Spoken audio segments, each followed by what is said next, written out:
Sons and daughters, colleagues, veterans will all have a part to play, to build, to serve, and if necessary, to fight. Well, thank you very much indeed.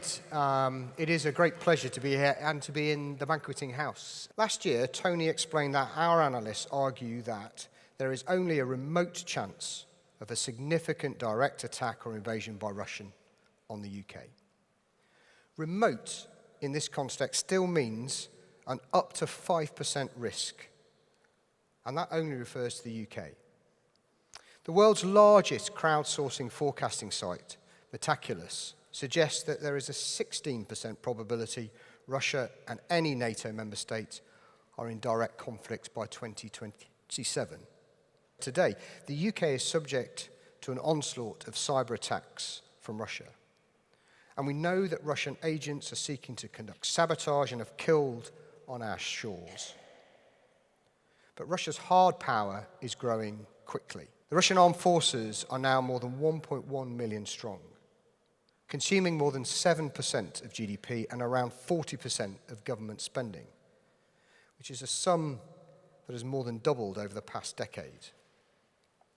While I've argued that Russia's campaign in Ukraine has so far been a strategic failure, with NATO bigger, more united, stronger, and spending increased amounts on rearmament, we should be under no illusions that Russia has a massive, increasingly technically sophisticated, and now highly combat experienced military. But it is absolutely clear that Russia's hard power is something to fear. But what about Russia's intent to use it? The war in Ukraine and Russia's track record shows Putin's willingness to target neighboring states, including their children and civilian populations. The Russian leadership has made clear that it wishes to challenge, limit, divide, and ultimately destroy NATO. In former President Medvedev's words, aspiring to the disappearance of Ukraine and the disappearance of NATO, preferably both.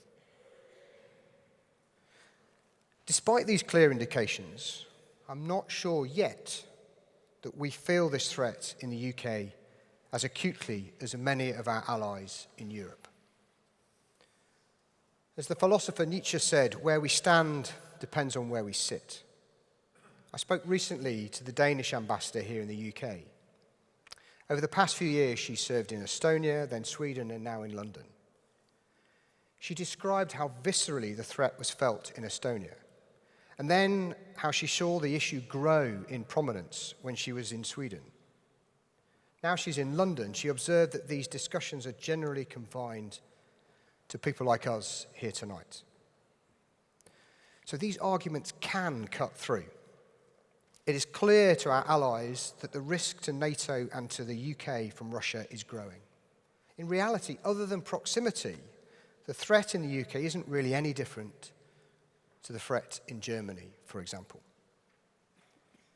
And unless we're able to raise awareness and stimulate the conversation with society about the risks, we can't expect the rest of government, society, and industry to act or bear the costs.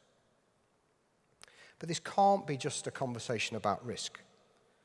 We also have to explain how we should respond. Our objective must be to avoid war.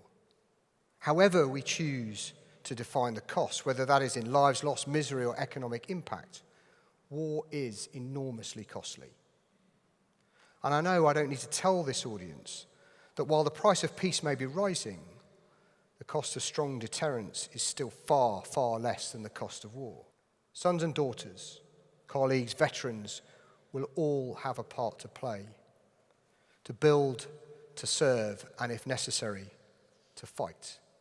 And more families will know what sacrifice for our nation means.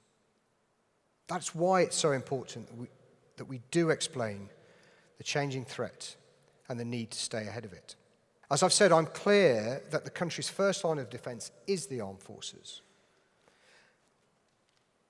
We need to be ready to deter, fight, and win today and tomorrow. The SDR has given us our orders. As it says, we are in a new era of threat, and that demands a new era for UK defence. We need to end the hollowing out of our armed forces and lead in a stronger and more lethal NATO.